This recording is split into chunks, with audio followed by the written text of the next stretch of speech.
পৃথিবীর মানুষ তোমরা চন্দ্র দেখে সিয়াম শুরু করো, চন্দ্র দেখে সিয়াম ছেড়ে দাও। তিনি বলেন ফাইন গুম্মা আলাইকুম ফাকমিলু ইদ্দাতা সালাসিনা শাবান, যদি আকাশ মেঘাচ্ছন্ন হয় তাহলে তোমরা শাবানকে 30 করে নাও। রমজান কমুক আর বেশি হোক তাতে আসে যায় না, আরবি মাস তো 30-এর বেশি হয় না, রমজান কমে যাক তাতে আসে যায় না। যদি আকাশ মেঘাচ্ছন্ন হয় তাহলে তোমরা শাবানকে 30 করে নাও। এতে যদি রমজানের একদিন শাবানের মধ্যে ঢুকে যায় তাতে আসে যায় না।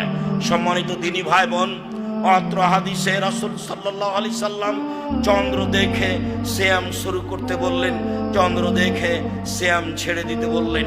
সারা পৃথিবীতে একদিন সিয়াম মানুষ ধরবে এ কথা সত্য নয়, সারা পৃথিবীতে একদিন মানুষ সিয়াম ছাড়বে এ কথা সত্য।